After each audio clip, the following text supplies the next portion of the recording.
Kompleto nyo na ba ang 12 bilog na prutas na pampaswerte sa bagong taon? Kung hindi pa, humabol na sa pamimili sa Divisoria.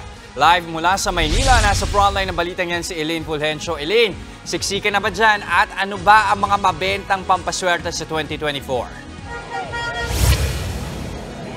Jess, hanggang sa mga oras na ito, wala pa ring patid yung pagdating ng mga kapatid natin dito sa Divisoria para nga mamili ng kanilang mga bilog na prutas na pampaswerte raw sa bagong taon. Maging ang tikoy sa Binondo, abay, pinipilahan na rin.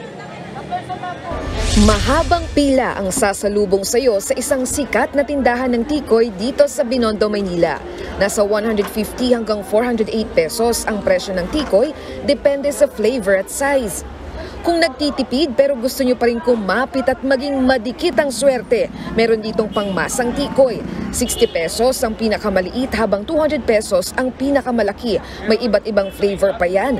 Mabenta rin ang tikoy roll na mabibili sa halagang 100 pesos.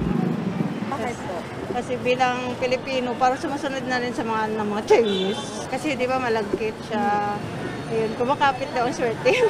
Bukod sa tikoy, syempre, hindi rin mawawala ang mga bilog na prutas sa medianoche. Tradisyon na ng mga Pinoy na kumplituhin ng 12 bilog na prutas pampabuenas.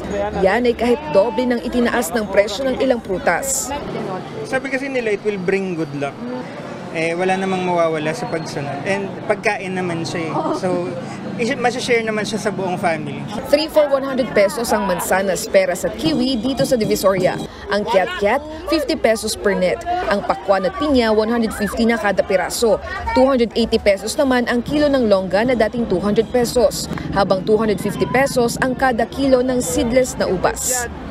Pero kung kapos sa budget, pwede namang bumili ng tingi-tingi para makompleto ang 12 perasong bilog na prutas. Nakabili ako ng tigi-isang mansanas, peras at orange sa halagang 100 pesos. Maliit na pakwan na 80 pesos. 1/4 kilo ng mangustin for 50 pesos. Tigi-isang perasong lemon, chico, melon at dalandan. Pwede rin bumili ng ubas na 1/4 kilo worth 50 pesos. Kiat-kiat sa halagang 50 pesos at longgan na 50 pesos. Sa halagang 495 pesos, kompleto na ang 12 bilog na prutas pampaswerte sa 2024. Jess, bukod nga sa mga bilog na prutas at tikoy, abay mabenta na rin ang mga torotot dito sa Divisoria. Nagkalat yung mga nagbebenta gaya ni Kuya sa halagang 10 piso, meron ka ng torotot. And para sa mga kapatid natin na hindi pa nakakabili ng kanilang bilog na prutas, abay, pwede pa kayong humabol dahil bukas ang Divisoria Night Market hanggang 4 a.m.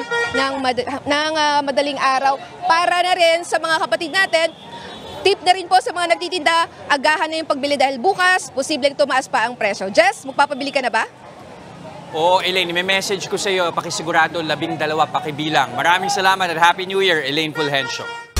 Mga kapatid, Jess De Los Santos po. Iba na ang may alam at may pakialam sa panahon ngayon. Para sa tuloy-tuloy na balitaan sa Frontline kahit weekend, mag-follow at mag-subscribe sa social media pages ng News 5.